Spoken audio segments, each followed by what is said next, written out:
बिस्मिल्लाहिर्रहमानिर्रहीम। नाज़रीन अस्सलाम वालेकुम, मैं हूं मंसूर आजम काजी। पाकिस्तान तहरीक इंसाफ ने मुल्क के गैर मामूली सियासी दबाव और जमूद के माहौल में तमाम जमहूरी कुव्वतों को एक नए मिसाके जमहूरियत पर मुत्तफिक होने की दावत दी है। पाकिस्तान तहरीक इंसाफ का मौक़िफ़ है कि इलेक्शन कमीशन ऑफ पाकिस्तान की मुतफ़िका और शफाफ तश्कील, आज़ाद और गैर जानिबदार इंतखाबात, सियासी कैदियों के साथ इंसाफ और खैबर पख्तूनख्वा के अमन जिरगे के फैसले पर फौरी अमल दरामद नागुज़ीर है। पार्टी पार्टी इजलास में यह भी कहा गया कि सियासी सरगर्मियों, मुलाकातों और इजहार राय पर गैर जरूरी पाबंदियां खत्म की जाएं ताकि सियासी अमल में सबको बराबर की जगह मिल सके। पाकिस्तान तहरीक इंसाफ ने 17 जनवरी को हजारा, खैबर पख्तूनख्वा में बड़े जलसे और 8 फरवरी को मुल्कगीर एहतजाज का ऐलान कर रखा है। दूसरी जानिब वफाकी हुकूमत ने बाज मकामात पर दफा 144 नाफिज की है और अडियाला जेल में मुलाकातों को महदूद भी रखा जा रहा है। पाकिस्तान तहरीक इंसाफ का कहना है कि वो मुज़ाकरात की संजीदगी और आइंदा इंतखाबात की शफाफियत के लिए हर फोरम पर आवाज बुलंद करेगी, जबकि हुकूमत और इत्तेहादी जमातें एहतजाजी कॉल को गैर मुअस्सर करार देते हुए मुज़ाकरात को ही वाहिद रास्ता बता रही हैं। इसी तनाजुर में महमूद खान अचकजई को अपोजिशन लीडर नामजद करने का मामला भी आईनी और कानूनी बहस की जद में रहा, लेकिन आज महमूद खान अचकजई का अपोजिशन लीडर का नोटिफिकेशन जारी कर दिया गया है। इस तमाम तर सूरत-ए-हाल पे बात करने के लिए मुझे ज्वाइन किया है मियां जावेद लतीफ साहब ने, साबिक वफाकी वजीर हैं, मुस्लिम लीग नून के सीनियर रहनुमा। मियां साहब, बहुत शुक्रिया आपके टाइम देने का। फरमाइएगा, पाकिस्तान तहरीक इंसाफ नए मिसाके जमहूरियत की बात कर रही है, मगर तासुर ये है कि हुकूमत ने मुज़ाकरात के लिए कोई वाजिया फ्रेमवर्क सामने नहीं रखा। क्या ये तासुर गलत है कि हुकूमत सियासी मामलात को बातचीत की बजाय इंतजामी दबाव से निपटाना चाह रही है? जी नहीं काजी साहब, आप खुद से ये गैस कर लें वो अलग बात है, या मुज़ाकरात करने वाले जो हैं वो खुद से ये प्रजूम कर लें कि हमने इस तरह करना है। ये कोई मुज़ाकरात सियासी जमातों के इस तरह नहीं होते कि पहले से चीज़ें तय कर लें और उसके बाद, हाँ एक बात ज़रूर होती है कि बुनियादी एजेंडा क्या है गुफ्तगू का। मिसाके जमहूरियत करना है, मिसाके आइन करना है, मिसाके मईशत करना है, मिसाके अमन करना है पाकिस्तान के अंदर। पाकिस्तान के दाखिली खारजी हवालों से कोई पॉलिसी मुरतब करनी है रियासत ने या रियासती अदारों के साथ मिल के सियासी जमातों ने। ये सारी चीज़ें होती हैं जमहूरी मुल्कों में और होनी चाहिए। जो रियासत के खैरखा अदारों में बैठे लोग होते हैं या सियासी जमातें होती हैं। अब बात यह है कि ये खुद से कह दें कि हमें दबाव में लाके बात की जा रही है, वो अलग बात है, मगर ये जहन में बात रहनी चाहिए कि क्या इमरान खान ने अपने दौर में हुकूमत में होते हुए, अपोजिशन उस वक्त की कह रही थी कि आए मिसाके मईशत करें, आए मिसाके जमहूरियत करें, तो मसूफ जो थे वो साथ बैठने को तैयार नहीं होते थे। आपको याद होगा कि पाकिस्तान की सलामती के हवाले से, खारजा पॉलिसी के हवाले से, दाखिली पॉलिसी के हवाले से अपोजिशन बैठती थी, अदारे बैठते थे, सारे ज्वाइंट मीटिंग भी होती थी, मगर मसूफ वहां तशरीफ नहीं लेके आते थे। ये सब चीजें आपके इल्म में हैं। अब आ जाए कि जी जी जी, ये या बिल्कुल ठीक कह रहे हैं। यही होता था, हाथ नहीं मिलाया जाता था, पिछली कॉरिडोर से वो रोज से गुजरा जाता था सिर्फ इसलिए कि शहबाज शरीफ साहब इन लोगों से मुलाकात या हाथ ना मिलाना पड़े। लेकिन वो एक सूरत हाल थी। आज की सूरत हाल, आप लोग हुकूमत में हैं, आप लोग अपने आप को सबसे ज्यादा बड़ी और मैच्योर सियासी पार्टी कहते हैं। अब बातचीत किस तरह होगी? अगर हम देखते हैं अडियाला जेल की, अगर मैं इस वक्त बात करूं तो उनकी इमरान खान की मुलाकातों पर फिर गैर एलानिया पाबंदियां लगाई जा रही हैं और सब कुछ कानून के मुताबिक है, तो उनकी और उनकी फैमिली या वकला को भी नहीं मिलने दिया जा रहा। ये सब कुछ तो आप लोगों के दौरे हुकूमत में हो रहा है। जो इमरान खान के दौरे हुकूमत में हुआ, कभी उसकी किसी ने एंडोर्समेंट नहीं की जो ऑपोजिशन के साथ हुआ, लेकिन आज जो इमरान खान के साथ हो रहा है उसको फिर किस तरह हम जस्टिफाई करेंगे आप लोग?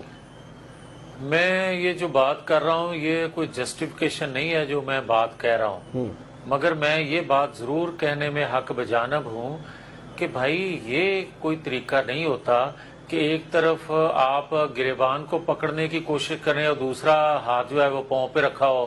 اس طرح مذاکرات بھی نہیں ہوتے. اس طرح بلیک میلنگ تو اس کو کہا جاتا ہے, اور بلیک میلنگ میں کمزور جو ادارے ہیں یا کمزور حکومتیں ہیں یا کمزور لوگ جو ہوتے ہیں وہ یقیناً کر لیتے ہیں, بلیک میلنگ میں آ جاتے ہیں. مگر اگر آپ پاکستان کو سمجھتے ہیں کہ الحمدللہ ایک مضبوط ریاست ہے یا ادارے مضبوط ہیں یا حکومت وقت سے آپ بات کرنا چاہتے ہیں اس کو مان کے, تو پھر آپ کنڈیشنل بات نہ کریں. آپ ایجنڈا اپنا پیش کریں کہ ہم ان ایشوز پہ آپ سے بات کرنا چاہتے ہیں. آپ یہ بات کریں کہ ہم آئین قانون کی بالادستی کے لیے جو بظاہر بات کی جاتی ہے, آپ بات کریں کہ الیکشن کمیشن کے حوالے سے, آپ بات کریں کہ آئندہ انتخابات میں کس طرح صاف شفاف انتخابات کروائے جا سکتے ہیں.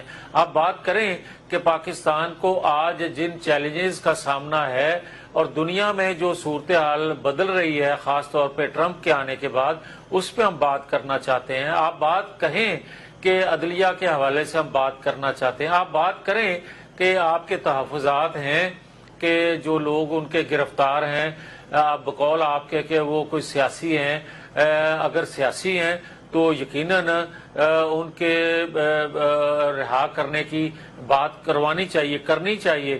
مگر اگر حکومت وقت کا موقف ہو یا اداروں کا موقف ہو یا قانون نافذ کرنے والے اداروں کا یہ موقف ہو کہ یہ قانون کی خلاف ورزی اور قانون کو توڑنے یا جرم کرنے کی پاداش میں ان کو گرفتار کیا گیا, وہ اپنا موقف پیش کریں.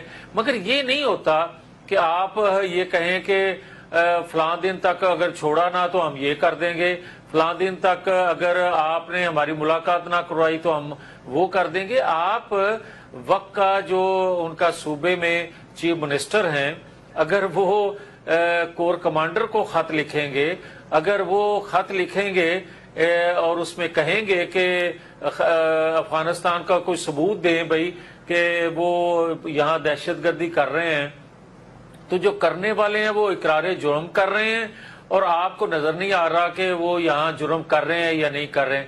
وہ کس کی پراکسی ہیں ساری دنیا جانتی ہے, مگر آپ کو علم نہیں ہے کہ وہ کس کی پراکسی ہیں. اور افغانستان ہو یا انڈیا ہو, سارے لوگ پاکستان کے اندر جو کھلواڑ آج کرنے کی منصوبہ بندی کرتے ہیں ساری دنیا کو علم ہے مگر آپ کو علم نہ ہو, یہ کیسے ممکن ہے؟ میاں صاحب اس میں مجھے دو چیزیں, کیونکہ آپ نے دو چیزوں کے اوپر بات کی. پہلے میں یہ جو ابھی آپ نے بات کی ہے کور کمانڈر کو خط والی وہ کر لیتا ہوں, اس کے بعد پچھلی والی پہ چلتے ہیں.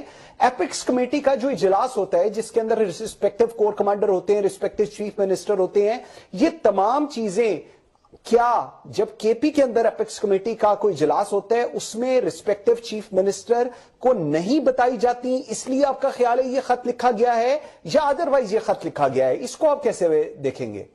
نہیں میرے بھائی, دو طریقے ہیں. دیکھیں کہ وقت کا چیف منسٹر جو بھی ہو, جس جماعت سے بھی بھلے تعلق رکھتا ہو, اگر اس صوبے میں آپریشن آپ کرنا چاہتے ہیں, اگر بلکہ ڈیمانڈ تو دہشت گردی کے خلاف سی ایم کی ہونی چاہیے اس صوبے کی, وہ ڈیمانڈ کرے کہ اس کو کنٹرول کرنا چاہیے کیونکہ وہ چیف ایگزیکٹو ہے صوبے کا, تو اس کی یہ ذمہ داری میں شامل ہے کہ امن قائم رکھے وہاں.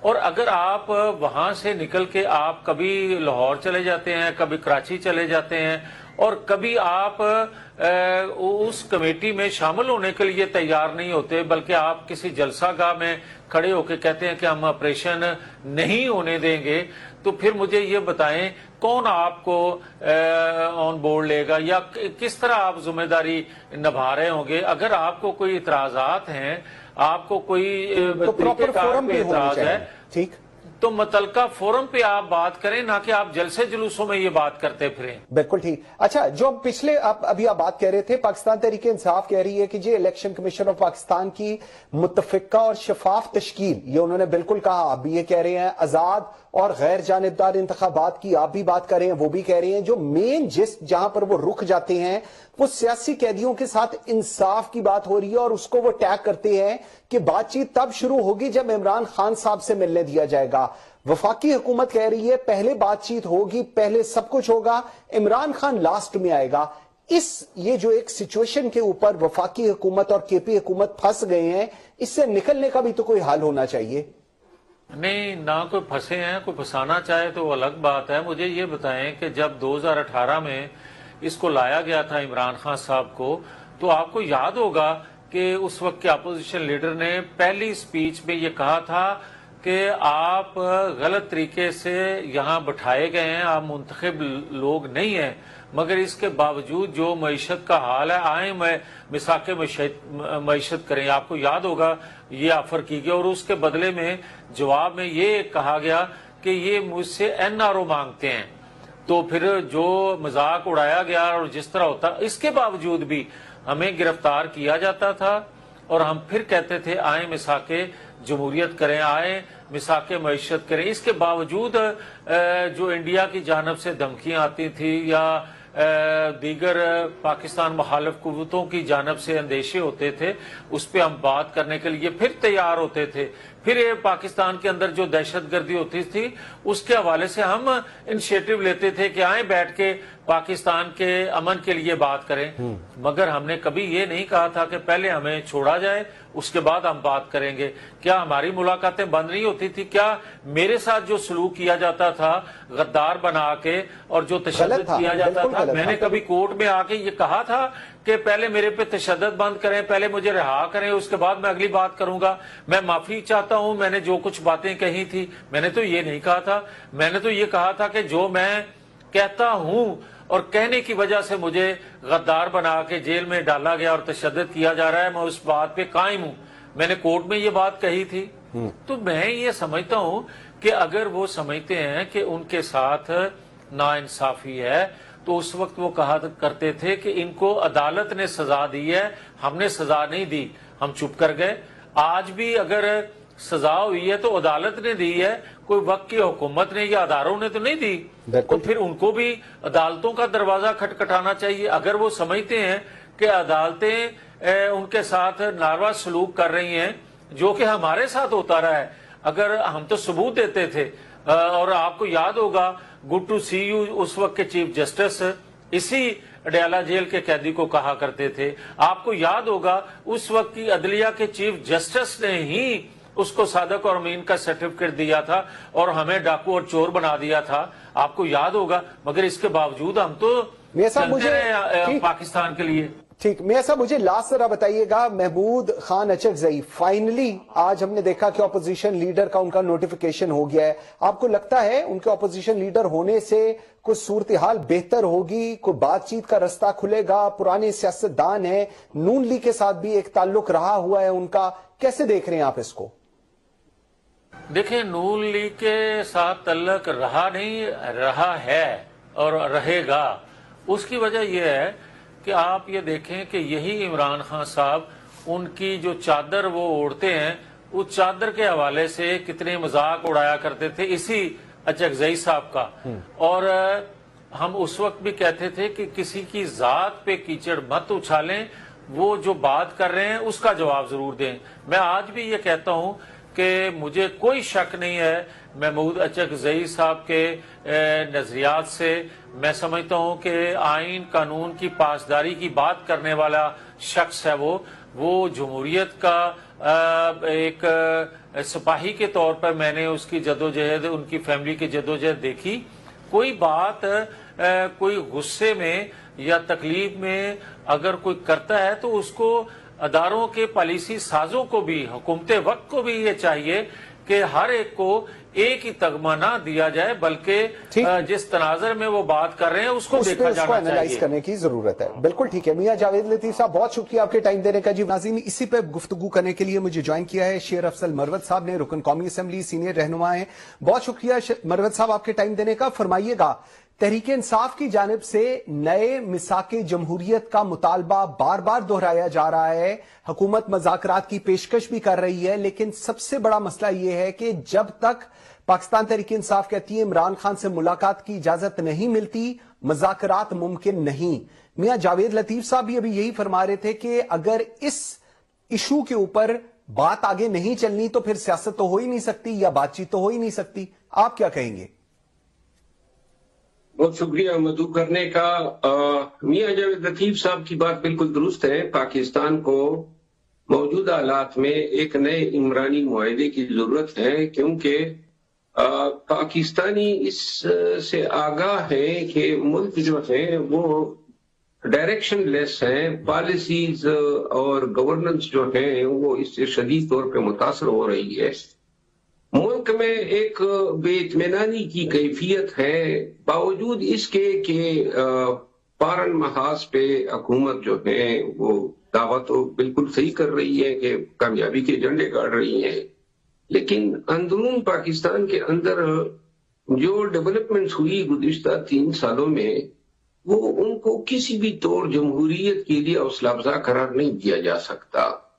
अदल और इंसाफ का निज़ाम जो है वो बुरी तरह मुतासर हुआ है और जिससे मुआशरे में इंतहाई एक बेइत्मीनानी की कैफियत फैल चुकी है। इसी तरह इंतजामी अफसरान जो है वो और साथ में लॉ इन्फोर्समेंट जितनी एजेंसियां हैं बशमूल पुलिस, वो भी अपने डगर से हट के अपने इख्तियारात का भी नाजायज इस्तेमाल कर रहे हैं। और ये अमल लगता है कि जहां कई दफा उन्होंने हुकूमत के मफादात के लिए अपने इख्तियारात का इस्तेमाल किया गैर कानूनी तौर पे, अब ज्यादातर वो अपने मकासद के असूल के लिए इस तरह कर रहे हैं। ठीक है। ओवरऑल जो है मईशत भी मुतासर हुई है और सबसे अहम जो गंभीर और इंतहाई नाजुक मसला है वो दहशतगर्दी के खिलाफ जंग में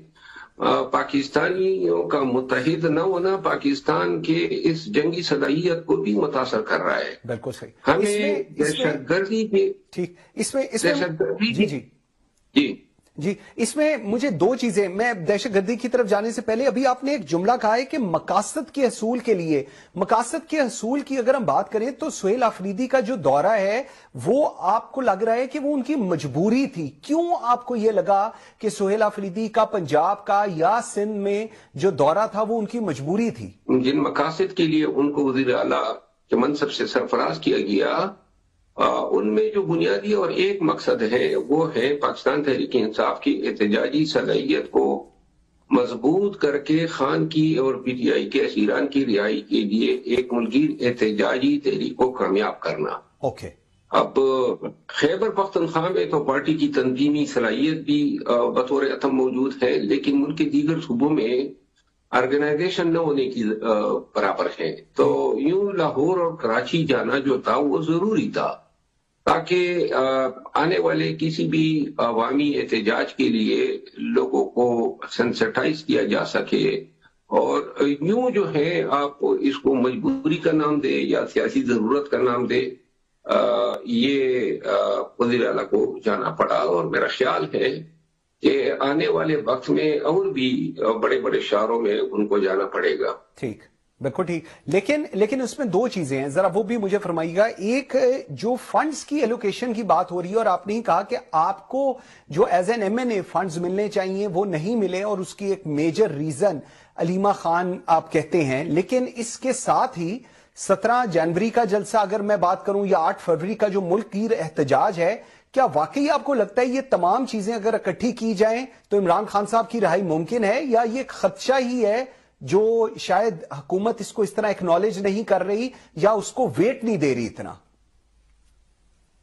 देखिए, फंड्स तो जारी करना तो इशू नहीं था, इनसे कोई खैर की तवक्को तो मेरी है ही नहीं कि ये मुझे कोई फंड जारी करे या मेरे हल्के पे या लोगों पे तरस खाके कोई रवादारी का सबूत दे। हाँ।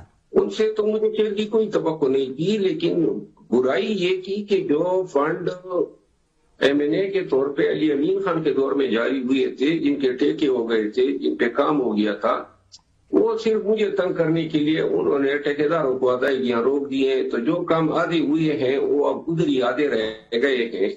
اور اس عمل کو میں نے چیلنج کیا ہے ہائی کورٹ میں، اور اس میں ایک تاریخ ہو بھی گئی ہے۔ اب جہاں تک آپ نے بات کی 8 فروری کے جلسے کی، 8 فروری کے جلسے کی کامیابی جو ہے وہ صرف جلسہ نہیں ہونا چاہیے، اور میرا خیال ہے کہ ڈکے چھپے الفاظ میں یہ کہہ رہے ہیں کہ 8 فروری سے قبل یہ رہائی ممکن ہو جائے گی، تو لہذا اب یہ دیکھتے ہیں 8 فروری کو یہ کیا تیر مار لاتے ہیں۔ لیکن عملی طور پہ جو زمینی حقائق ہیں وہ اس تائید میں نہیں جا رہے ہیں کہ 8 فروری کا جو احتجاج ہوگا وہ ملگیر ہوگا اور اس کے خاطر خواہ نتائج جائیں گے، کیونکہ ابھی تک کوئی لایا عمل ہی سامنے نہیں آیا۔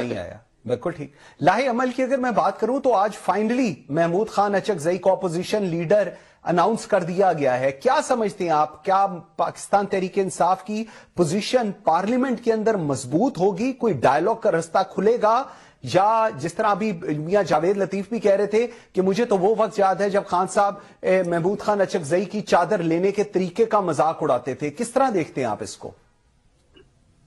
دیکھیے وہ تو خیر سیاست ہے، سیاست میں وقت اور تعلقات ہمیشہ یکساں نہیں ہوتے۔ محمود خان اچکزئی کی جو نوٹیفیکیشن آج ہوا ہے خوش آئند ہے۔ دیکھیں پارلیمان اور پھر نیشنل اسمبلی اور سینٹ بغیر اپوزیشن لیڈر کے تو چل ہی نہیں سکتے، یہ آئین کی ریکوائرمنٹ ہے، اور اس میں بھی کافی تاخیر ہوئی۔ لیکن اگر یہ ایک عمل ہے جو خیر خوش اسلوبی سے اختتام پذیر ہوا ہے، تو اب یہ توقع کی جا سکتی ہے کہ پارلیمان کے اندر اگر کوئی پیشکشیں ہوتی ہے، کوئی ڈائیلاگ کے لیے کوئی کوشش یا صحیح ہوتی ہے، تو میرا خیال یہ ہے کہ یہ جمہوریت کے لیے بھی اور ملک میں نارمل حالات کو ریسٹور کرنے کے لیے بڑا ہی خوش آئند ہوگا۔ بالکل ٹھیک۔ شیر افضل مرزا صاحب بہت شکریہ آپ کے ٹائم دینے کا۔ ناظرین ایک بریک لیتے ہیں جی، بریک سے جس وقت واپس آئیں گے تو بلاول بھٹو زرداری نے ایوان صدر کے اندر ایک پرفارمنس کل بتائی پاکستان پیپلز پارٹی کی سندھ کے اندر، اس پہ بات کریں گے، اور شیلا رضا رکن قومی اسمبلی پاکستان پیپلز پارٹی کی سینئر رہنما میرے ساتھ ہوں گی ایک چھوٹی سی بریک کے بعد۔ Welcome back after the break. جی ناظرین، بلاول بھٹو زرداری نے اسلام آباد میں ایوان صدر میں ایک تفصیلی بریفنگ کے دوران پاکستان پیپلز پارٹی کی سندھ نے 2008 سے اب تک کی حکمرانی کو ایک کامیاب صوبائی گورننس ماڈل کے طور پر پیش کیا ہے۔ صحت، تعلیم، غربت کے خاتمے، انفراسٹرکچر، زراعت، توانائی اور ریونیو کلیکشن میں پیش رفت کے دعووں کے ساتھ انہوں نے یہ موقف بھی اپنایا کہ سندھ کو صرف آدھا خالی گلاس کے طور پر دیکھنا حقائق کے ساتھ ناانصافی ہوگا۔ اسی بریفنگ میں بلاول بھٹو زرداری نے وفاقی مالیاتی مسائل کے حل کے لیے ایک اہم تجویز دی کہ سیلز ٹیکس کی وصولی صوبوں کو منتقل کی جائے تاکہ مالی خود مختاری بڑھے اور معیشت کو پائیدار بنیادیں مل سکیں۔ لیکن اسی دوران ایک اور اہم سیاسی اور آئینی تنازع بھی سامنے آیا ہے۔ چند روز قبل special economic zones amendment ordinance صدر مملکت کے دستخط کے بغیر نافذ ہوا، جس پر پاکستان پیپلز پارٹی نے نہ صرف شدید احتجاج کیا بلکہ قومی اسمبلی سے واک آؤٹ بھی کیا، اور بالآخر حکومت کو وہ آرڈیننس واپس لینا پڑا۔ یہ معاملہ محض ایک آرڈیننس کا نہیں بلکہ 18ویں ترمیم صوبائی اختیارات اور اتحادی سیاست کے مستقبل سے جڑ گیا ہے۔ ایک طرف حکومت کا حصہ بن کر نظام کو سہارا دینے کا دعویٰ، اور دوسری طرف بلاول بھٹو کا دو ٹوک موقف کہ 18ویں ترمیم پر کوئی سمجھوتا نہیں ہوگا۔ تو سوال یہ ہے کہ کیا یہ محض سیاسی دباؤ کی سیاست ہے، یا واقعی پاکستان پیپلز پارٹی یہ پیغام دے رہی ہے کہ اقتدار ہو یا اتحاد، آئینی سرخ لکیر سے آگے بڑھنے کی اجازت نہیں دی جائے گی؟ اس تمام تر صورتحال پہ بات کرنے کے لیے ویری گریٹفل مجھے جوائن کیا ہے شیلا رضا صاحبہ نے، سینئر رہنما پاکستان پیپلز پارٹی۔ بہت شکریہ آپ کے ٹائم دینے کا۔ شیلا جی فرمائیے گا ذرا، آپ سندھ میں صحت، تعلیم، انفراسٹرکچر اور غربت میں کمی کی کامیابیوں کے دعوے کرتے ہیں، مگر زمینی سطح پر عوامی اعتماد اور سروس ڈیلیوری پر سوالات کیوں برقرار ہیں؟ کیا مسئلہ پالیسی کا نہیں بلکہ عمل درآمد اور گورننس کا ہے؟ سب سے پہلے تو بہت شکریہ۔ دیکھیں زمینی سطح پہ اعتماد ہے، اور گمبٹ میں جو آپ کے لیور ٹرانسپلانٹ اور یہ سب لگا ہوا ہے وہاں پہ بھی اور اس کے علاوہ NICVD میں، اور اس کے علاوہ جو ہمارا سائبر نائف کا ڈپارٹمنٹ ہے جس میں ہمارے 3 جو ہے سائبر نائف ٹیکنالوجی جو ہے اس کا پلانٹ لگا ہوا ہے، اس میں ایک جو ہے فار اسٹوڈنٹ ہے. تو یہ اس سے لوگ روز فیضیاب ہو رہے ہیں، اور 50% ہمارے ہاں وزٹرز پیشنٹ جو ہے وہ پنجاب کے ہیں، اور 24 کنٹریز سے بھی جو ہے وہ لوگ آئے ہیں. لیکن جب ہم لوگ شیلا جی بات کرتے ہیں ریونیو کی، جس طرح کل بلاول بھٹو زرداری بھی یہ کہہ رہے تھے، جب سندھ ریونیو بورڈ کی کارکردگی وفاقی اداروں سے بہتر بتائی جاتی ہے، تو پھر جو ایک سوال ایک لے مین کا ہے کہ جی پھر یہی وسائل عوامی سہولتوں میں واضح اور یکساں بہتری کیوں نہیں ابھی تک لا سکے؟ وہ جو آدھا بھرا ہوا گلاس ہے، میں اس کے ریفرنس میں یہ بات کر رہا ہوں. اب اچھا دیکھیے، اگر گلاس فل بھر جائے کسی بھی حکومت کا، جو کہ آپ کے ترقی پذیر نہیں ترقی یافتہ ممالک ہیں، وہاں پہ بھی لوگوں کو ہیلتھ، ایجوکیشن، واچر اور ان چیزوں کے مسائل ہوتے ہیں، لیکن ہم ایک ترقی پذیر ملک ہیں. ہم ان کوششوں میں ہیں کہ ہم یہ بیسک مسائل حل کر رہے ہیں. اگر ہمارے مطلب میں اگر کراچی سے باہر بھی نہ نکلوں، صرف کراچی ہی کی بات کروں، پاکستان جب بنا تھا تو کراچی میں صرف جرنل یونیورسٹی ایک تھی، کراچی یونیورسٹی. ہم نے لیاری میں ایک جرنل یونیورسٹی دی، اس کے علاوہ ایک میڈیکل کالج دیا جس سے 6 سال سے 500 ڈاکٹر کا بیچ نکل رہا ہے. اس کے علاوہ ہمیں وفاق نے جو ہے وہ اپنا بجٹ بند کر دیا تھا سول اور جنا ہاسپٹل کا. ہم نے 18 بلین رکھا، اور پھر جب انہوں نے کہا کہ ہم لے رہے ہیں، ہم نے کہا ٹھیک ہے، لیکن ہم نے ایک بجٹ رکھا اور وفاق نے پھر نہیں لیا. ہم نے اسی میں سہولتیں دی. ہم مانتے ہیں کہ ڈاکٹرز کی تعداد کم ہے، بلڈنگز کم ہے، لیکن جو ہے ہم انہیں سب سے پہلا بجٹ ہمارے ہاں جو ہے اس کا ہوتا ہے کڈنی سینٹر کا، جس میں خود ڈاکٹر ادیب رضوی نے کہا ہے کہ سندھ گورنمنٹ کی بغیر مدد کے یہ نہیں چل سکتا. تو اگر ہم نے اتنے اچھا، اسی طرح جو کامکس کالج ہے، اردو سائنس کالج ہے، سندھ مدرسۃ الاسلام ہے، یہ ساروں کو ہم نے، مہران انجینئرنگ کالج، ان ساروں کو ہم نے جو ہے وہ یونیورسٹی کا درجہ دیا، اور یونیورسٹیز کو لی. اور جیسے تھر ہے وہاں پہ اب NED یونیورسٹی کی پہلے فرنچائز تھی، اب ہے وہاں کی لڑکیاں وہیں ایڈجسٹ ہوئی. جو وہاں پہ ہمارا پاور پروجیکٹ ہے جس سے بجلی اسلام آباد، فیصل آباد سب کو مل رہی ہے، اس کی وجہ سے وہاں کے لوگوں کو ہم نے جو ہے سب سے زیادہ جو کہ خوراک کی کمی سے مر رہے ہوتے تھے، ہماری گورنمنٹ نے ایک نیا سسٹم شروع کیا، free of cost distribution of گندم شروع کی، وہاں پہ سب چیزوں کو کیا. تو ہم ایک بہتری کے راستے پہ آ چکے، لیکن 100% اتنا تو بجٹ ہی نہیں ہے ترقی پذیر ملک. ٹھیک. اچھا مجھے لیکن ایک چیز بتائیے گا، جس طرح 2008 سے لے کر 2025 تک کی ایک پرفارمنس بتائی گئی ہے، اگر میں اس کا ایک تھوڑا سا اس کے پس منظر میں جاؤں، ہم نے دیکھا کہ اسپیشل اکنامک زونز آرڈیننس پہ صدر کے دستخط کے بغیر ایشو ہونا، آپ کو کیا لگتا ہے؟ کیا یہ محض ایک انتظامی غلطی تھی، یا واقعی یہ صوبائی اختیارات کو بائی پاس کرنے کی ایک کوشش کی گئی، اور اس کے بعد ہم نے دیکھا کہ جب واک آؤٹ ہوا اور سب کچھ ہوا تو پھر یہ آرڈیننس واپس لے لیا گیا؟ کیا آپ کو لگتا ہے کہ کوئی اس نظام کو کوئی خطرات لاحق ہیں وفاق کی طرف سے، اور پرٹیکولرلی 18ویں ترمیم کو لے کر؟ اب اچھا ایسا ہے کہ میں خود بہت سارے لوگوں سے امپریس ہوتی ہوں، ان کی بہت عزت کرتی ہوں، ان کی قابلیت کی وجہ سے. اس میں ون آف جو ہے اعظم نذیر تارڑ صاحب بھی ہیں.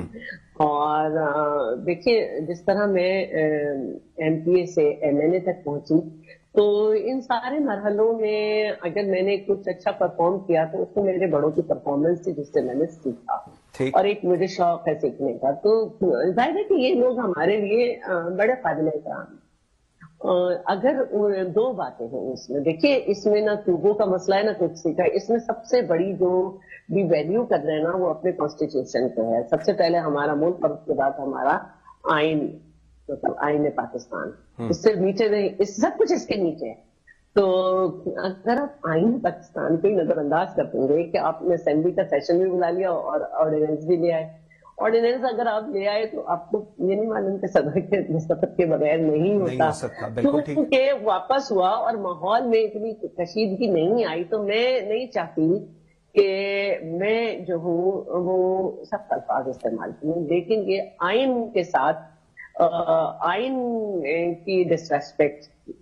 सदर जरदारी साहब हैं, लेकिन सदर जो है वो एक मर्तबा है, कॉन्स्टिट्यूशनल पोजीशन है, बिल्कुल हेड ऑफ द स्टेट है, बिल्कुल पोजीशन है, हेड ऑफ द स्टेट है।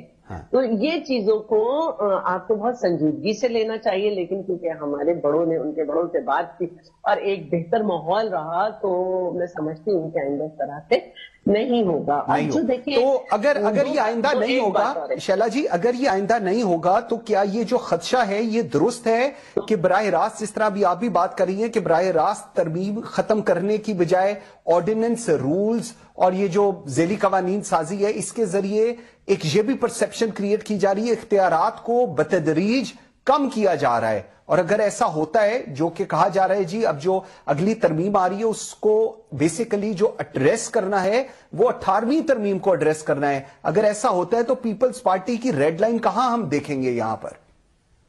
अच्छा ये है कि 18वीं तरमीम जो है उसमें हमारा सबसे बड़ा कारनामा ये है कि हमारा विजन जो कि आईन पाकिस्तान को उसकी असली रूह देना, लेकिन उसमें हमारा कारनामा ये है कि हमारे पास सिंपल मेजॉरिटी भी नहीं और 346 की शायद इस वक्त सीटें, उसमें हमारे सिर्फ 126 लोग थे, यानी हमें सिंपल मेजॉरिटी भी नहीं थी। लेकिन जब हमने लोगों को बिठाया मनवाया तो इसका मतलब है कि इसमें बहुत सारे लोगों की राय है कि वो ये समझते हैं कि ये होनी चाहिए और इसीलिए ये हुई। इसमें बहुत कम डिसेंटिंग वॉइस है, तो इसको रोल बैक करना मैं नहीं समझती कि इसमें सिर्फ हम मुखालिफ हैं, बहुत सारे लोग मुखालिफ होंगे।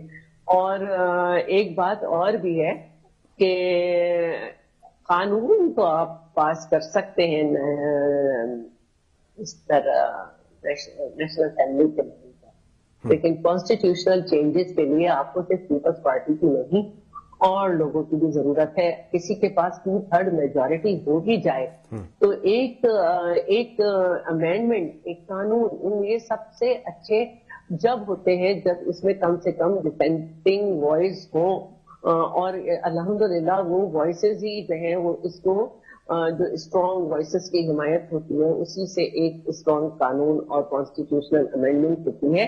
तो हर चीज में पीपल्स पार्टी को निशाना ना ले, इसमें बहुत सारे लोग आपके सामने आएंगे। और एक बात और भी है, हमारा जो माहिदा है पाकिस्तान पीपल्स पार्टी का और नून लीग का, वो कोई DPO और इन चीजों पे नहीं है। उसमें ये था कि नून लीग एज गवर्नमेंट जब भी कोई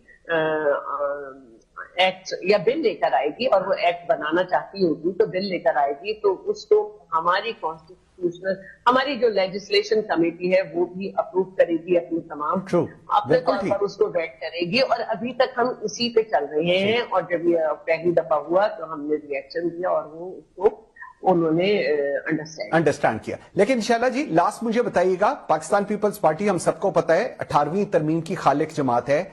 ये जो इस वक्त एक सूरत हाल बन रही है, जो फिजा बन रही है, अगर इत्तेहादी हुकूमत के दौर में इस तरमीम की रूह मुतासर हुई तो तारीख, 2 सवाल है इसके अंदर, तारीख पार्टी के किरदार को कैसे देखेगी एक, और अवाम जिसके लिए सब कुछ किया गया को क्या वाजिया यकीन दहानी की जा सकती है कि सूबाई हकूक पर कोई समझौता नहीं होगा और पीपल्स पार्टी खड़ी रहेगी इस अमेंडमेंट के साथ?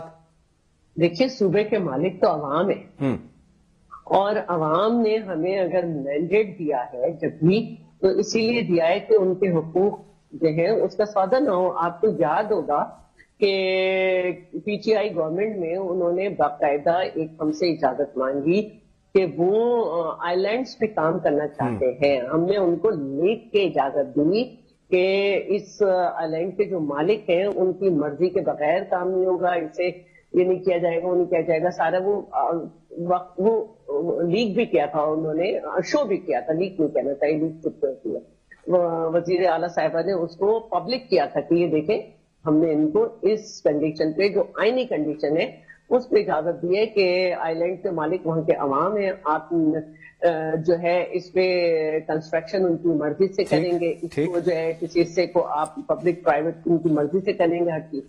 तो जब वहां पे उन्होंने उसके अगेंस्ट काम किया तो फिर आपने देखा कि देही सिंह से 2 उनके मेंबर जो थे वो जीते थे, उन्होंने रिजाइन किया था। बिल्कुल गवर्नमेंट, उनका बुरा वक्त शुरू नहीं हुआ था और उन्होंने कहा नहीं हम सूबे के हकूक़ के साथ हैं। वेरी तो इसलिए मैं ये उन लोगों को जो खड़े हो जाते हैं मशवरा देते हैं कि इतने सूबे बना ले, इतने वजीर आला होंगे, इतने सेक्रेटरी होंगे, इतने मिनिस्टर होंगे, भाई सूबे और सोसाइटीज में फर्क है। ओके, ठीक हो गया। शैला रजा साहब, थैंक यू वेरी मच जी, बहुत शुक्रिया आपके टाइम देने का। नाज़रीन, एक ब्रेक लेते हैं जी, ब्रेक से वापस आएंगे तो ईरान के ऊपर बात करेंगे और मंसूर जाफर अरबाब साहब जो एक्सपर्ट हैं मिडल ईस्ट के, वो मेरे साथ होंगे एक छोटी सी ब्रेक के बाद। आफ्टर द ब्रेक जी नाज़रीन, ये लम्हा मशरिक़ वस्ता की तारीख का वो हकीकी फैसला कुन मोड़ है जहां जंग का तयन नारों या बयानात से नहीं बल्कि घंटों और दिनों की स्ट्रैटेजिक गिनती से हो रहा है। एक तरफ अमरीकी सदर डोनाल्ड ट्रंप ईरानी मुजाहिरीन को बराह रास्त पैगाम दे रहे हैं कि मदद आ रही है। यूनाइटेड नेशन सिक्योरिटी काउंसिल का हंगामी इजलास बुलाया जा चुका है। मगरबी सफारत खाने बंद हो रहे हैं, शहरियों को ईरान छोड़ने की हदायत की जा रही है और उदेद एयरबेस जो मशरिक़ वस्ता का सबसे बड़ा अमरीकी फौजी अड्डा है, वहां से अमरीकी एहलकारों की नकलो हरकत जारी है, जिसे बाज़ाब्ता इनखला नहीं बल्कि जंग से पहले की पोजीशनिंग करार दिया जा रहा है। दूसरी जानिब ईरान ने वाज़िया पैगाम दिया है कि अगर अमेरिका ने हमला किया तो खित्ते में मौजूद तमाम अमरीकी फौजी अड्डे, चाहे सऊदी अरेबिया में हो, यूनाइटेड अरब एमिरेट्स में हो, कतर में हो, तुर्की में हो, जवाबी कार्रवाई की जद में होंगे। इसी दौरान ओमान, सऊदी अरब और कतर पसे पर्दा वाशिंगटन को खबरदार कर रहे हैं कि ईरान पर हमला ना किया जाए, क्योंकि अगर स्ट्रेट ऑफ हॉर्मज़ बंद हुई तो दुनिया की तकरीबन 5वें हिस्से की तेल सप्लाई रुक सकती है और आलमी मईशत हिल कर रह जाएगी। इन ममालिक ने यह भी वाज़िया किया है कि वो ना अपनी फ़ज़ाई अड्डे देंगे और ना ही अपनी फ़ज़ाई हदूद को जंग के लिए इस्तेमाल होने देंगे। इस बीच चाइना ने ईरान के साथ इक़्तिसादी ताउन बरकरार रखने और अमरीका दबाव को यकतरफा आलमी निज़ाम की अलामत करार देकर वाज़िया कर दिया है कि मामला अब सिर्फ ईरान बामुकामला अमरीका नहीं बल्कि रशिया भी इस बयानिए के करीब खड़ा दिखाई दे रहा है। सवाल अब ये नहीं कि कशीदगी है या नहीं, असल सवाल ये है कि क्या दुनिया महदूद फौजी कार्रवाई देखने जा रही है या एक ऐसी जंग जिसके असरात ईरान और अमेरिका से कहीं आगे जाएंगे। इस तमाम सूरत हाल पे बात करने के लिए हमें ज्वाइन किया है मंसूर जाफर साहब ने।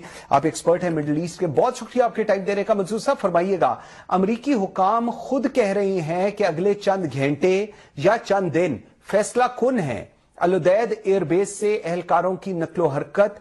क्या ईरान इसे बराह रास्त हमले की तैयारी समझता है या सिर्फ नफसियाती दबाव?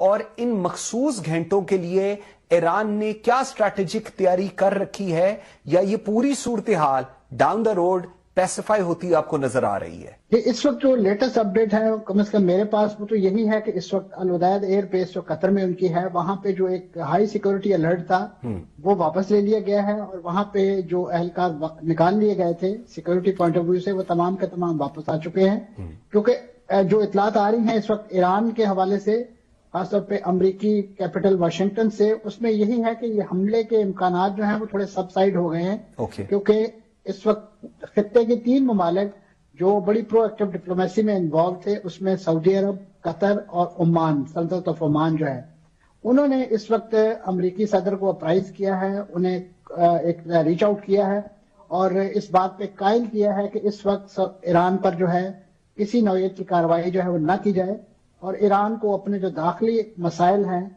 मुजाहरे हैं, जो भी चीज है, एहतजाज है, उसे अपने तय खुद हल करने का मौका दिया जाए। क्योंकि इस तरह की कार्रवाई जो है उसका स्पिल ओवर का इफेक्ट जो है वो बहुत ज्यादा तवक्को की जा रही है। बिलखुसूस जब सऊदी अरब की तरफ से मौकफ दे दिया गया था कि इस वक्त हम अपनी एयर स्पेस और अपनी जो भी अमेरिकन बेसेस हैं वहां से कोई भी फैसिलिटी जो है वो ईरान के खिलाफ इस्तेमाल नहीं होने देंगे। और इसी तरीके से कतर ने रिस्क कि कतर और ईरान का एक बैड टेस्ट डेवलप हो चुका था पिछली जंग के दौरान, जब ईरान की तरफ से एक अटैक किया गया था वहां पे, अगरचे वो एक ऑर्केस्ट्रेटेड किस्म का अटैक ही था लेकिन बहरहाल उसका एक फार रीचिंग इम्पैक्ट हुए। और साथ साथ ओमान जो है उसकी डिप्लोमेसी बड़ी मुसल्लमा है और खासतौर पे ईरान के साथ उसके बड़े देरीना ताल्लुकात हैं। تو میں سمجھتا ہوں اس وقت ان تین کیپٹلز میں جو ایک پرو ایکٹیو ڈپلومیسی ہوئی ہے اس کے نتیجے میں وقتی طور پہ تو ہمیں اس جنگ کا خطرہ جو ہے، اس حملے کا خطرہ جو ہے وہ سب سائڈ ہوتا ہوا دکھائی دے رہا ہے، کیونکہ اس سے بڑھ کر ایک اہم بیان جو ڈونلڈ ٹرمپ صاحب کی طرف سے آیا ہے کہ انہوں نے خود اس بات کا اعتراف کیا ہے کہ ایرانی حکومت نے ایک انڈائریکٹ چینل کے ذریعے انہیں اس بات کی یقین دہانی کرائی ہے کہ جن لوگوں کو ان مظاہروں کے الزام میں گرفتار کیا گیا تھا ان پر پھانسی جیسی سزائیں جو ہے وہ نافذ نہیں کی جائیں گی. تو یہ ایک خوشخبری ڈونلڈ ٹرمپ صاحب کی طرف سے بطور ایرانی حکومت کے ترجمان لگتا ہے دی گئی ہے. تو ایک تھوڑا سا منظرنامہ تبدیل ہوتا ہے، لیکن ہیونگ سیڈ دس، جس ڈونلڈ ٹرمپ کو ہم جانتے ہیں یا دنیا جانتی ہے، انہوں نے اسی نوعیت کی یقین دہانیاں، آپ کو یاد ہوگا پچھلے سال جون میں جب ان کے نیوکلیئر ایشو پہ ایران کے ساتھ مذاکرات جاری تھے تو اس میں انہوں نے 2 ہفتے کا ٹائم دیا تھا اور اس کے بعد 3 دن کے اندر اندر ہی اپنے B-2 بامبر بھیج کے ان پر سٹرائکس کر دی تھی.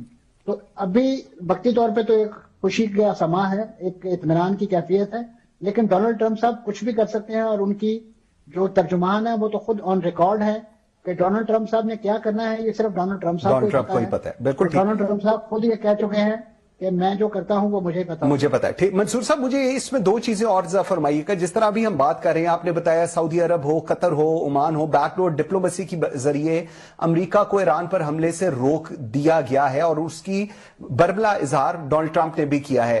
انہوں نے یہ بھی کہا کہ جس طرح ہم بتا رہے ہیں کہ فضائی حدود دینے سے بھی انکار کیا ہے. ایران کی اگر میں بات کروں، کیا ایران اس عرب موقف کو اپنی سفارتی کامیابی سمجھ رہا ہے یا اسے وقتی مجبوری قرار دے رہا ہے؟ اس کو آپ کیسے پھر اینالائز کریں گے؟ دیکھیں جی، اگر آپ پچھلے کوئی تقریباً 1-2 سال کی جو اس ہسٹری ہے اس ریجن کی ڈپلومیسی کی وہ دیکھیں تو اس میں ہمیں عرب ملکوں کے موقف میں بڑا ہی ایک صحیح معنوں میں جیسے کہتے ہیں تبدیلی، بہت ہی گراس روٹ لیول پہ وہ تبدیلی دیکھنے کو ملی ہے. آپ کے علم میں ہوگا کہ سعودی عرب اور ایران کے جو تعلقات کشیدہ تھے، اس کشیدگی کی وجہ جو ہے جو بھی معاملات بنے تھے جس طریقے سے دونوں ملکوں کے سفارتی تعلقات تک منقطع ہو گئے تھے، لیکن اس کے بعد ایک ایسی اپروچمنٹ جو چین کی میں سمجھتا ہوں میڈیشن کے نتیجے میں دیکھنے کو ملی، اس کے بعد سے ایران اور سعودی عرب کے تعلقات ایک ورکنگ ریلیشن کی حالت پر آ گئے تھے. اور آپ کو یاد ہوگا کہ پچھلی ایران اسرائیل کی جنگ سے پہلے جو ہے جس طریقے سے ایران کا دورہ کیا سعودی وزیر دفاع نے اور انہوں نے علی خامنائی سے ملاقات کی اور انہیں اپنی آل آؤٹ حمایت کا یقین دلایا، وہ بھی ایک بڑا فیکٹر تھا. اور اسی طریقے سے سعودی عرب نے، میں سمجھتا ہوں، جو اپنے آپ کو انٹرنیشنل ڈپلومیسی کا اس وقت ہب کہتا ہے اور صحیح معنوں میں وہ یہ ٹائٹل کا مستحق ہے کہ ڈیووس ان دا ڈیزرٹ والی کیفیت ان کے ہاں ہے کہ انہوں نے اس وقت بہت سارے انٹرنیشنل ایشوز کو سالو کرنے کے لیے اپنا کیپٹل جو ہے وہ ایک بڑی ایکٹیو ڈپلومیسی کا ہب بنا رکھا ہے. یہ میں سمجھتا ہوں جو صورتحال ہے بڑی ایک پازیٹیو ڈیولپمنٹ تھی اور اسی کی وجہ سے میں سمجھتا ہوں کہ اس وقت اور خاص طور پہ جو ایران نے ایک رد عمل ظاہر کیا، کیونکہ اس سے پہلے آپ کے علم میں ہے چاہے وہ کوریوگرافک اٹیک تھا قطر پر لیکن وہ ہوا، تو سعودی عرب نہیں چاہتا تھا کہ اسی نوعیت کی ایکٹیویٹی دوبارہ ہو. بالکل ایران کو بھی ٹھیک. اچھا، اگر میں اس وقت تھوڑی چین اور رشیا کی بات کروں تو وہ کھل کر سامنے آئے ہیں اور وہ ایران کے ساتھ معاہدے جاری رکھے ہوئے ہیں، امریکی دباؤ قبول نہیں کر رہے. کیا ایران کو یقین ہے کہ کسی عالمی فوجی تصادم کی صورت میں یہ حمایت عملی طور پر بھی برقرار رہے گی یا اس کو بھی آپ سمجھ رہے ہیں کہ ایک سفارتی بیانات تک محدود ہے؟ دیکھیں جی، اگر عملی طور پر نہ بھی ہو تو اس وقت جو انٹرنیشنل ڈپلومیسی میں اور خاص طور پہ جو ورلڈ فورم لائک UNO ہے، اگر وہاں پہ بھی یہ دونوں ملک ظاہر ہے ان کے پاس جو اختیارات وہاں پہ سیکورٹی کونسل کے ممبر ہونے کے حوالے سے ہیں، تو وہ بھی میں سمجھتا ہوں ایک بہت بڑی جسے کہنا چاہیے انٹرنیشنل لابنگ کا کام کر سکتے ہیں. اور جہاں تک تو اس وقت روس کی انوالومنٹ کا تعلق ہے تو روس یقیناً اس وقت یوکرین میں پھنسے ہونے کی وجہ سے تو اس وقت اپنا ایک امپورٹنٹ بیس کیمپ سیریا کے اندر کھو چکا ہے اس وقت وہاں پہ بھی، اور اسی طریقے سے ایران بھی جو ہے اس پوری کنٹروورسی کے نتیجے میں جو اپنا ایران کے اندر جو اثر و رسوخ ہے وہ بھی کھو چکا ہے. تو ایسی صورت میں یعنی ایک بھی میں سمجھتا ہوں دونوں کے پاس اس وقت ملٹری موقف ہے، ملکی اسٹریٹجی ہے، لیکن اس کے باوجود جہاں تک چائنا کا تعلق ہے تو چائنا آپ کے علم میں ہے کہ چائنا اپنی جتنی بھی کنسنٹریشن ہے، جو توجہ ہے، وہ اپنی اکنامک ویل بینگ اور ان ملکوں کے ساتھ اسی نوعیت کے ڈیفنس اور اسٹریٹجک پیکٹس جو ہے وہ تو کرنے پر شاید تیار ہو، لیکن وہ بوٹس آن گراؤنڈ کا آپشن میرا خیال دونوں کبھی استعمال نہیں کریں گے. اور ویسے بھی ایران کی سرزمین جو ہے وہ اس حوالے سے कोई ज्यादा जिसे कहना चाहिए सॉफ्ट लैंड साबित नहीं होगी नहीं होती किसी भी गैर मुल्की फोर्स के लिए, चाहे वो अटैकर हो या उनके लिए कोई सपोर्ट हो। ठीक। अच्छा, ये जो रजीम चेंज की इस वक्त बात हो रही है, हम देखते हैं डोनाल्ड ट्रंप मुजाहिरीन को पैगाम दे रहे हैं कि रजा पहलवी फौज को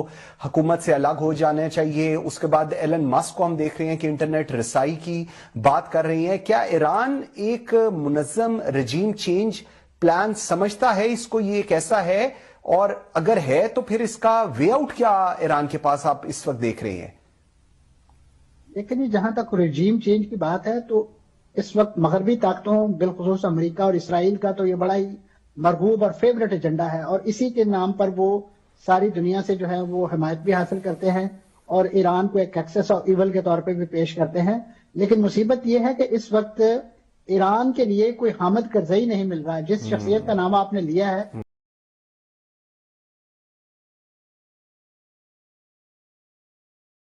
पहलवी खानदान के जो चश्मा चराग हैं, वो इस वक्त खुद उनके बारे में डोनाल्ड ट्रंप साहब ये फरमा चुके हैं कि मुझे नहीं लगता कि वो ईरान के जो एक कॉम्प्लेक्स सोसाइटी है उसके अंदर कोई इन रोड बना सकेंगे। उन्हें एक इसराइली एजेंट और स्टूज के तौर पे तो वहां पे जिसे कहना चाहिए हैंग तो कर सकती है ईरानी अवाम, लेकिन उन्हें किसी तख्त या मसनद पे उस तरीके से नहीं बिठा सकती जिस तरीके से अमेरिका ने डॉक्टर मुसद्दक को निकाल के उनके वालिद मोहतरम को ईरान के इक़्तिदार पर बिठाया था, और उसके बाद उसी अमेरिका ने उन्हें अपने पास जो है वो पनाह दी और उसके बाद उनका खात्मा वही हुआ। इस वक्त ये जो सिचुएशन है, रजीम चेंज की ख्वाहिश तो एक मौजूद है, लेकिन उसके लिए जो इस वक्त तक आपने देखा जहां जहां जिन मुल्कों में ये रिसेंटली रजीम चेंज के एजेंडे हुए हैं, चाहे वो बांग्लादेश है, चाहे वो नेपाल है, चाहे वो श्रीलंका है, वहां पे आपने देखा कि जब जी जनरेशन ये जो भी स्ट्रीट्स का मूड बड़ा गर्म हुआ है तो वहां की जो रिस्पेक्टिव आर्मीज थी उन्होंने उन हुकूमतों को कहा कि जी अब आप स्टेप डाउन कर लीजिए और मामलात खुद अपने हाथ में ले लिए, या जैसे बांग्लादेश में एक इंटरम सेटअप बन गया जो भी लीडरशिप बिल्कुल ऐसे ही, ठीक है। लेकिन जहां पे ईरान इस हवाले से डिफरेंट है कि ईरान की आर्मी जो है वो इस वक्त तक जो रूहानी पेशवा हैं उनके लॉयल हैं, उनके साथ खड़े हैं। और रूहानी पेशवा आपके इल्म में है कि इस वक्त ईरान की पॉलिटिक्स के अंदर एक पिवटल रोल है, वो एक ऑपेक्स किस्म की पॉलिसी मेकिंग इंस्टीट्यूट के तौर पे काम करते हैं, और उनका कॉल जो है वो कॉल फैसल होता है, वही हरफ आखिर होता है, वही कानून है और वही दस्तूर है। बिल्कुल ठीक। इस वक्त तक तो फौज उसमें चाहे वो उनकी जैसे रेगुलर आर्मी कहें या उनकी जो रेवोल्यूशनरी गार्ड है या उनकी जो सिविल इंतजामिया में जो बसीज के नाम से जो बेसिकली इस नौयत के राइटर्स को काबू करने के लिए इस्तेमाल होती है, वो तमाम के तमाम इस वक्त हुकूमत वक्त के साथ हैं, साथ खड़े हैं। इस वक्त कोशिशें हो रही हैं कि उसमें रिफ्ट पैदा की जाए, लेकिन अभी तक कोई ऐसा कामयाबी नहीं हो सकी। अच्छा, इस पूरी सूरत हाल में पाकिस्तान जैसे ममालिक जो हैं, जो ना जंग चाहते हैं ना किसी ब्लॉक का हिस्सा बनना चाहते हैं, ईरान उनसे क्या को रखता है? सफारती हमायत, खामोशी, या इस मौकफ की तायीद के किसी भी सूरत में खित्ते में जंग नहीं होनी चाहिए और ना ही खित्ते को जंग में झोंकना चाहिए? इसको आप कैसे देखेंगे फिर? लेकिन जहां तक ईरान और पाकिस्तान के ताल्लुकात का सवाल है तो वो मैं समझता हूँ तमाम शक शुबे से बालातर है, और पाकिस्तान ने ईरान की जो टेरिटोरियल सॉवरेनिटी और इंटेग्रिटी है उसके हवाले से जो अपना मौकफ है उसको बबांगे दोहल इसराइल के हमले के दिनों में अपने मुंतखब ऐवान पर मंजूर की जाने वाली मुश्तरका करारदाद की सूरत में भी हैमर किया, और इसी तरीके से इस वक्त पाकिस्तान को जो अक़वाम मुत्तहिदा की जो नॉन परमानेंट सिक्योरिटी काउंसिल के मेंबर के तौर पे वहां पे जितनी भी लॉबिंग हो सकती थी उनके लिए, जिस अंदाज से भी उनके लिए आवाज उठाई जा सकती थी, पाकिस्तान ने वो भी उठाई है। और यही वजह है कि आपको उस जंग के बाद जो होने वाला ईरान की जो कौमी असम्बली का इजलास था वहां पे तशक्कुर पाकिस्तान के नारे देखने और सुनने को मिले। तो इस वक्त ईरान यकीनन यही चाहता है कि पाकिस्तान अगरचे शोर ना करे, बहुत ज्यादा आवाज ना उठाए, लेकिन ईरान को भी इस बात का बखूबी अंदाजा है कि पाकिस्तान ईरान को इस मौके पे तनहा नहीं छोड़ेगा। खासतौर पे पाकिस्तान का तो अपना बड़ा स्ट्रेटेजिक इंटरेस्ट है कि अगर ये जंग खुदा ना खास्ता हमारे बॉर्डर पर आती है, हम इस वक्त मगरिब और मशरिक में तो दोनों तरफ से ही जैसे कहना चाहिए दुश्मनों के अंदर घिरे हुए हैं। तो अगर यहाँ पे कोई ऐसी रजीम चेंज की बात की जाती है कि जहां इसराइल नवाज कोई हुकूमत आ जाती है तो इसराइल तो हमारी सरहदों पे आके सरहदों पे ऑलरेडी आके बैठेगा। बिल्कुल ठीक कह रहे हैं, वेरी राइट। मंसूर जाफर साहब, थैंक यू वेरी मच जी, बहुत शुक्रिया आपके टाइम देने का। नाज़रीन, आज शब्बे मेराज है, ये कोई आम रात नहीं, یہ وہ مقدس شب ہے جس میں زمین نے آسمان کو سلام کیا اور آسمان نے اپنے دروازے جھکا دیے. یہ وہ لمحہ ہے جب وقت رک گیا، فاصلے مٹ گئے اور کائنات نے سانس روک کر ایک ہی نام سنا، محمد مصطفیٰ صلی اللہ علیہ وآلہ.